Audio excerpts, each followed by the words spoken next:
Alhamdulillah. Alhamdulillahil aliyyil kabiril muta'al dzil jalali wal jamali wal kamal. Asyhadu an la ilaha illallah syahadatan takunu liman ya'tasama biha khaira ismah. Wa asyhadu anna Muhammadar Rasulullah sallallahu alaihi wasallam ba'athahu Allah lil alamin rahmah.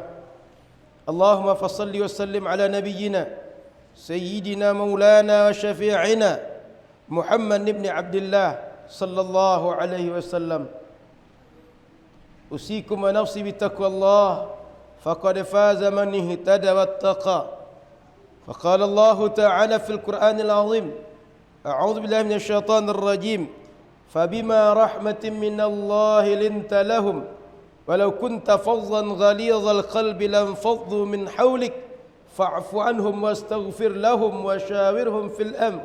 فإذا عزمت فتوكل على الله إن الله يحب المتوكلين. Kaum muslimin, jamaah Jumat yang dimuliakan Allah Subhanahu wa taala. Alhamdulillah, selalu kita bersyukur dengan nikmat Allah, nikmat yang tak pernah berhenti, nikmat yang mengalir 24 jam setiap hari, sepanjang bulan, sepanjang tahun. Sudah berganti tahun 1443 Hijriah. Nikmat itu terus mengalir kepada kita. Ketika kita maksiat, dia tidak cabut. Ketika kita enggan ibadah, dia tidak tahan nikmat, tetap dia kucurkan. Rahman dan Rahimnya sangat luas. Orang yang taat, ahli maksiat, orang yang rajin ibadah, orang yang enggan ibadah, dia berikan nikmat. Bagi dia segala nikmat itu tak berharga, tak penting. Andaikan bagi dia berharga, bagi dia penting, maka kalau ada hamba yang tidak taat, ada hamba yang tak pandai bersyukur, maka dia akan tahan nikmat dan tak akan dikucurkan lagi. Maka kaum muslimin, mestilah kita bersyukur kerana nikmat itu sangat berharga bagi kita dan tak berharga bagi Allah Subhanahu wa taala. Dan perlu kita sadar, bersyukur kita atau tidak bagi Allah tak pengaruh. Bersyukur kita lalu menjadi orang taat tak akan membuat Allah lebih agung, lebih hebat, lebih besar, lebih kaya. Dan begitu juga ketika kita maksiat, tak akan membuat Allah merasa miskin, merasa terhina, merasa tak berdaya. Tapi ibadah dan maksiat berpulang manfaatnya untuk kita selaku hamba Allah. Salawat teriring salam kepada Rasul yang mulia, Rasul yang sangat cinta kepada kita, Rasul yang sepanjang hidupnya memperjuangkan umat. Di akhirat dia pula yang pertama yang akan berikan syafaat untuk kita. Padahal kita tak pernah berjumpa dengannya, dia tak pernah bertemu dengan kita, tapi cintanya, cinta yang tak berujung, cinta yang tak bertepi. Sampai akhir zaman nanti dia mengatakan, ummati, semua itu umatku, umatku. Bukan menyebut umat Islam, tapi umatku, dinisbahkan kepada dirinya. Begitulah cinta Rasul sallallahu alaihi wasallam. Maka tugas kita hari ini, apapun yang kita buat dalam hidup, jadikanlah dia tauladan, jadikanlah dia sebagai contoh kita. Karena ketika kita jadikan tauladan, kita jadikan contoh, kita akan menjadi orang-orang beruntung. Kita akan menjadi orang-orang yang hidupnya mulia. Kita akan menjadi orang-orang taat. Kita akan menjadi orang-orang yang dimuliakan oleh Allah di dunia, dimuliakan di akhirat, insya-Allah. Kaum muslimin yang dimuliakan Allah, melalui mimbar ni khatib mengajak, mari kita bertakwa kepada Allah. Karena hidup ini akan lurus, hidup ini akan benar, hidup ini akan sesuai dengan syariat bila dalam hati kita ada takwa, ada rasa takut kepada Allah, takut berbuat maksiat, takut berbuat salah, takut berbuat yang tak patut. Kalau tak ada rasa itu, maka setiap orang akan berbuat apa yang dia mau. Apalagi tak ada rasa malu terhadap orang lain, tak ada kawasan, tak ada satupun orang melihat yang dia buat.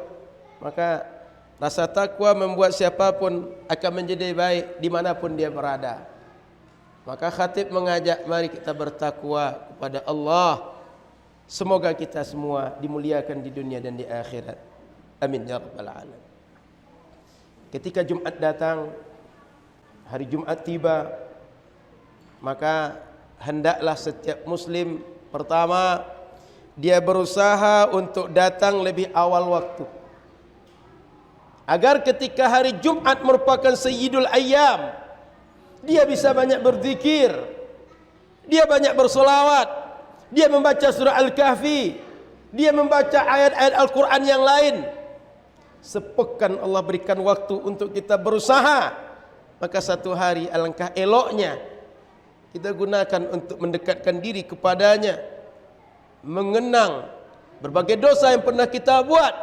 Duduk termenunglah di atas sajadahmu, tataplah dirimu yang penuh dengan dosa, lalu lirihkan astaghfirullahal azim, dan lantunkanlah salawat kepada nabimu, Allahumma salli ala sayyidina Muhammad. Kita ini orang-orang yang selalu ingin segera mendapat nikmat Allah, selalu ingin mendapat kelapangan segera dari Allah, selalu ingin segera mendapat nikmat karunia dan berbagai keuntungan dari Allah. Tapi kenapa ketika idza nudiya lis-salati min yaumil jumu'ah fas'au ila dzikrillah, hari Jumat kalau kalian dipanggil untuk ibadah maka segeralah ke masjid, segera penuhi panggilan Allah, segera salat Jumat. Kenapa ketika azan berkumandang baru kita datang? Semestinya orang-orang yang berharap dengan segala nikmat segera tiba di tangannya, dia pula lah orang yang segera taat memenuhi panggilan-panggilan Allah. Bahkan kaum muslimin rahmati Allah Subhanahu wa taala, bila kita tengok ayat Al-Quran yang lain, Allah katakan fafirru ilallah, berlarilah kalian untuk mengejar rahmat Allah, bersegeralah kalian mengejar rahmat Allah. Karena kaum muslimin, orang-orang semakin dia berjuang, berkorban, bersegera mencari rahmat Allah, maka semakin luas rahmat Allah turun untuknya. Kita kadang-kadang terlalu cemas dengan dunia kita. Nanti usaha saya berhenti, nanti siapa yang menunggu kantor saya, menunggu tempat dagangan saya. Padahal kaum muslimin rahmati Allah Subhanahu wa taala, untuk hidup kita di dunia rezeki kita sudah dijamin oleh Allah. Tapi untuk akhirat kita, dia tak jamin kita semua pasti masuk surga, tapi dia akan masukkan ke surga siapa yang dia mau, dan dia akan masukkan ke neraka siapa yang dia kehendaki.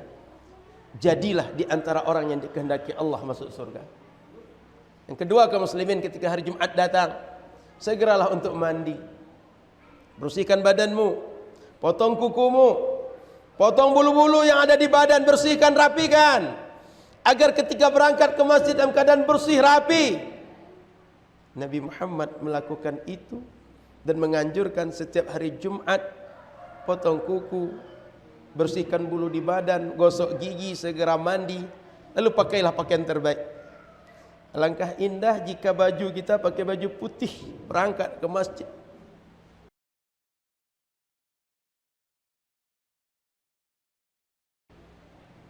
Pakaian putih lambang yang suci.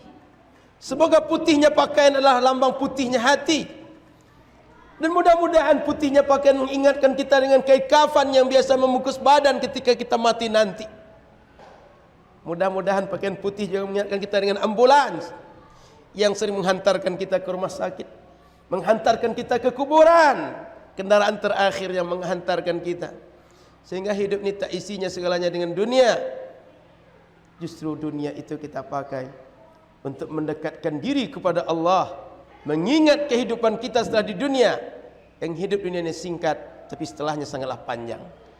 Kaum muslimin yang dimuliakan Allah Subhanahu wa taala, Rasulullah sallallahu alaihi wasallam mengajarkan agar setiap umat punya sifat rahmah, sifat kasih sayang di dalam dirinya.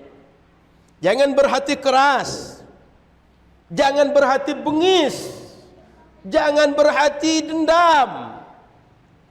Karena setiap makhluk Allah inilah makhluk yang dicintai olehnya. Kenapa kita membenci? Kenapa kita bengis dengan makhluk yang dicintai oleh Allah Subhanahu wa taala? Itulah sebabnya sejak dahulu para penuntut ilmu ketika belajar dengan seorang syekh, seorang guru, seorang alim mengambil riwayat hadis, maka riwayat pertama yang mereka terima yang dikenal dengan al-musalsal bil awaliyah, irhamu man fil ard yarhamkum man fis sama.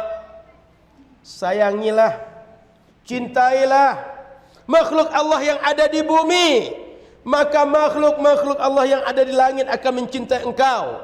Para malaikat akan mendoakan kalian, arwah para nabi akan mendoakan kalian. Kita mencintai makhluk Allah yang setara atau yang keadaannya di bawah kita, tapi yang mencintai kita yang lebih baik dari kita. Maka kaum muslimin, Islam memperhatikan adab kasih sayang, akhlak kasih sayang. Bahkan Nabi SAW dalam satu kesempatan ketika berkumpul dengan sahabat, beliau ingatkan, la yarhamullahu man la yarhamul linnas. Allah tak akan sayang dengan orang-orang yang tak sayang kepada orang lain. Ketika itu seorang sahabat Nabi, dia melihat Rasulullah sallallahu alaihi wasallam mencium Sayyidina Hasan, cucu Rasulullah. Begitu dia melihat Rasulullah mencium cucunya, dia bertanya, apakah engkau menciumnya Rasulullah? Li asharatu abna Rasul, aku punya 10 anak dan aku tak pernah menciumnya. Murka Rasulullah mendengar ucapan ini. Anak kandungnya, darah dagingnya, dia yang membesarkan, dia yang mendidik, dia yang memberi makan, tak pernah dia cium, tak pernah dia peluk. Keras hatinya. Maka Rasul katakan, Allah tak akan menyayangi orang-orang yang tak sayang dengan makhluknya. Kaum muslimin, andaikan dengan anak sendiri tidak punya rasa sayang, bagaimana dengan anak orang lain? Bagaimana dengan musuhnya? Bagaimana dengan tetangganya? Bagaimana dengan rivalnya di pasar? Dengan orang-orang yang bersaing dengannya di kantor, di tempat usaha, di tempat yang lain. Rasul marah, murka, sehingga dia pulang, dia cium anaknya, dia cari anaknya, dia peluk anaknya. Begitu cinta yang diajarkan oleh agama. Maka kaum muslimin dirahmati Allah Subhanahu wa taala, kalau kita lihat ajaran Islam yang besar ini, banyak sekali ajaran yang mengajarkan kita bagaimana memperhatikan hak orang lain, memperlakukan orang lain. Bahkan ketika menyembelih hewan, saat kita berkurban, saat kita akan memasak ayam, kambing, fa ahsin dzibhah, ihsanlah kalian dalam menyembelih, tajamkan pisau kalian sehingga tak tersiksa hewan ketika kalian sembelih. Begitu agama mengajarkan. Bahkan agama mengajarkan ketika menatap makhluk-makhluk Allah, menyikapi makhluk-makhluk Allah dengan rasa sayang di dalam diri, rasa cinta dalam diri. Bahkan ketika kita melihat angin kencang, kita takut rumah kita akan terbongkar, tanam-tanaman akan tumbang, rusak bangunan kita. Rasulullah mengajarkan, jangan kalian la tasubur rih, jangan kalian cela angin yang sedang berhembus. Tetapi Rasul mengajarkan, fa idza ra'aitum ma takrahun faqulu Allahumma inna nas'aluka min khairi hadhihi ar-rih wa khairi ma fiha wa khairi ma umirat bih wa na'udzubika min syarri hadhihi ar-rih wa syarri ma umirat bih, wa syarri ma fiha, wa syarri ma umirat bih. Kalau kita tengok angin kencang, takut kita, ada ancaman yang nampak, jangan celak, tapi berdoalah kepada Allah. Ya Allah, berikan kebaikan dari angin yang berhembus ini, beri kebaikan dari apa yang ada di dalamnya, beri kebaikan untuk apa dia diperintahkan oleh Allah. Dan aku berlindung, dan kami berlindung ya Allah dari keburukannya, dari kejelekan yang datang akibatnya, dari kejelekan yang ada padanya.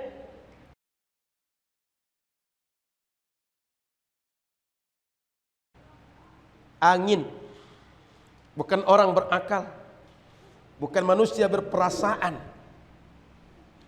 Tapi Rasulullah larang, jangan engkau celak, jangan engkau marahi, jangan engkau kutuki.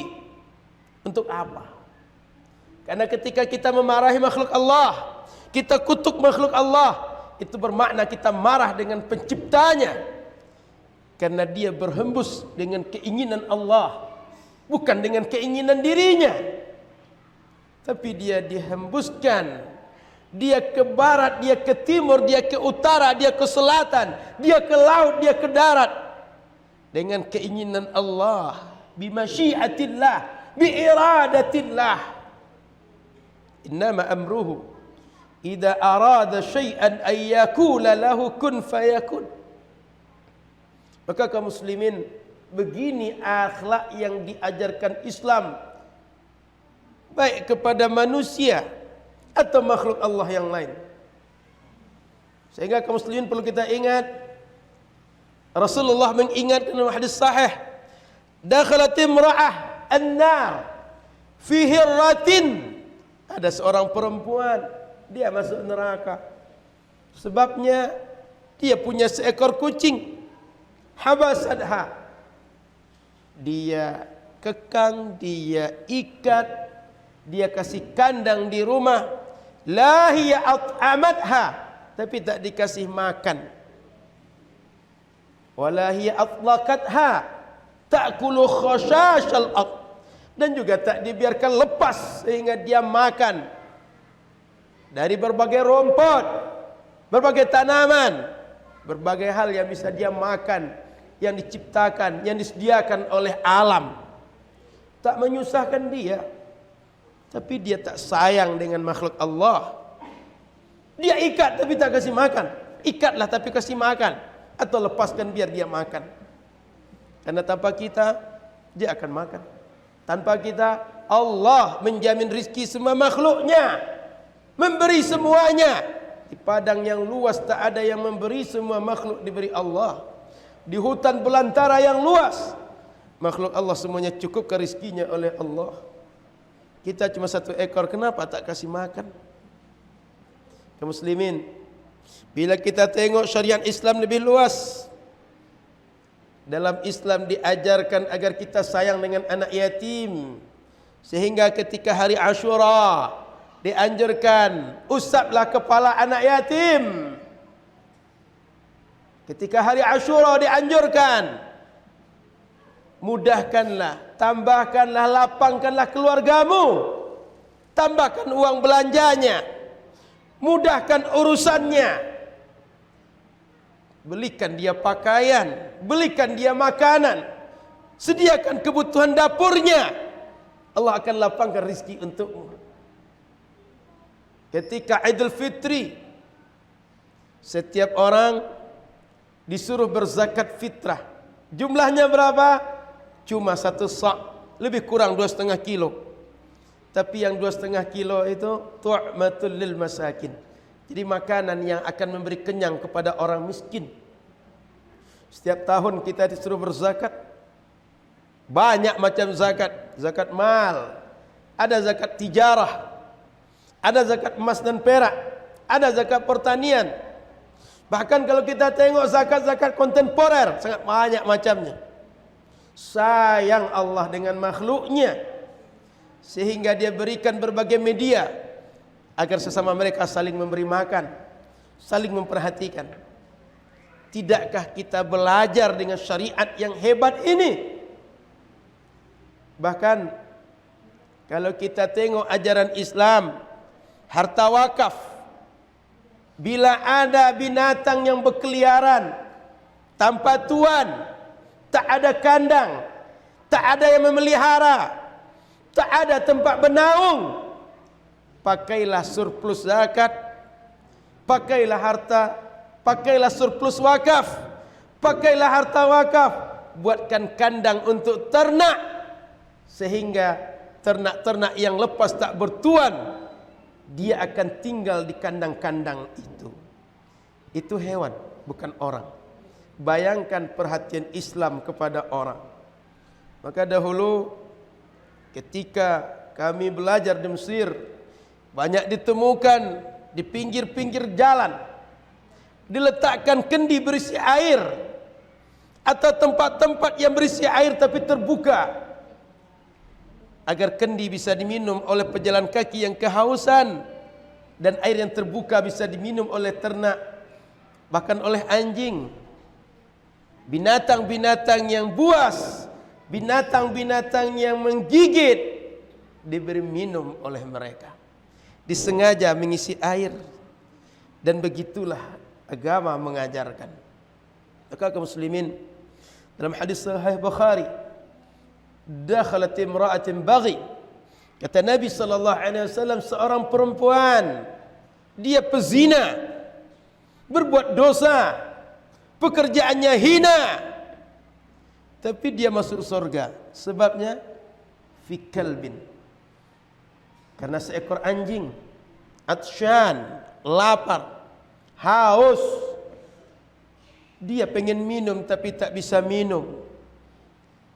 Fawajadat, dia nampak anjing yang kehausan tadi, dicari sumber air, ternyata susah untuk mendapatkan. Lalu ketemu air di bawah jurang, dia ambil air tadi. Dia tak punya ember, dia tak punya gayung, tak punya kresek macam kita, tak punya plastik. Zaman itu bukan zaman milenial, bukan di abad ke-21. Apa yang dia buat? Dia buka sepatunya. Dulu khuf orang menyebutnya. Lalu dia tampung air, dan dibawakanlah anjing tadi dengan air yang dibawa dengan sepatu tadi. Minumlah anjing. Begitu hilang dahaga, dia segera berlari. Tak ada anjing yang pandai berterima kasih seperti kita berterima kasih. Tapi rasa sayang dalam hati tadi, itulah yang menyebabkan dia dimudahkan Allah masuk surga. Maka kaum muslimin rahmati Allah Subhanahu wa taala, hati-hati dengan hadis Nabi, man la yarham la yurham. Orang-orang yang tak ada kasih sayang dalam dirinya, dia tak akan disayangi oleh Allah. Dia tak akan disayangi oleh makhluk Allah. Dia tak akan disayangi oleh apapun. Maka poin yang ingin saya sampaikan adalah, Islam mengajarkan sebuah akhlak yang maha hebat bernama kasih sayang. Bahkan Allah ingatkan Nabi Muhammad, kalaulah bukan rasa kasih sayang dalam dirinya, barangkali umat akan meninggalkannya.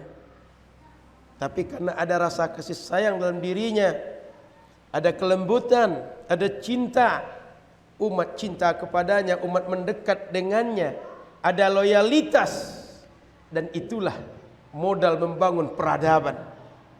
Maka kaum muslimin rahmati Allah, jangan pernah berharap disayang orang kalau kita tak punya rasa kasih sayang dalam diri. Jangan pernah berharap kita disayang Allah kalau tak ada rasa kasih sayang dalam diri. Cukuplah pelajaran berapa hal penting yang khatib sampaikan tadi. Ada hewan yang disayang tapi sebab rahmat untuk kita. Ada hewan yang tak disayang tapi sebab susah untuk kita. Barakallahu li wa lakum minal Qur'anil azim, wa nafa'ani wa iyyakum ma fi minal ayati dzikril hakim, wa taqabbalallahu minni wa minkum tilawatahu, innahu huwal ghafurur rahim. Allahumma salli ala Muhammad wa ala ali Allahumma salli.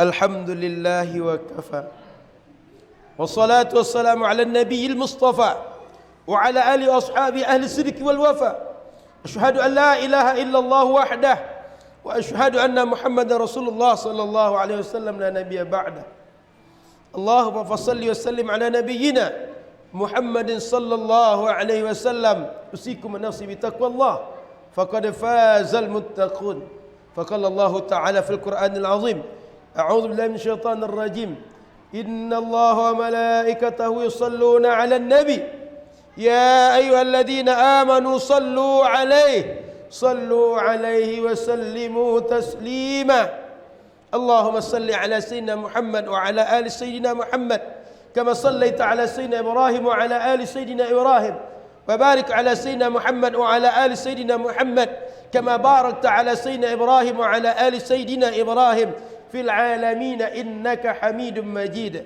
اللهم اغفر للمسلمين والمسلمات والمؤمنين والمؤمنات الأحياء منهم والأموات اللهم اغفر لحينا وميتنا وشاهدنا وغائبنا وذكرنا وأنثانا اللهم إنا نسألك العفو والعافية والمعافاة الدائمة في الدين والدنيا والآخرة ربنا آتنا من لدنك رحمة وهيئ لنا من أمرنا رشدا اللهم انصر إخواننا المستضعفين في روهينجيا اللهم انصر إخواننا المستضعفين في أفغانستان اللهم انصر إخواننا المستضعفين في سوريا اللهم انصر إخواننا المستضعفين في فلسطين اللهم إنا نسألك رضاك والجنة ونعوذ بك من سخطك والنار ربنا آتنا في الدنيا حسنة وفي الآخرة حسنة وقنا عذاب النار عباد الله إن الله يأمر بالعدل والإحسان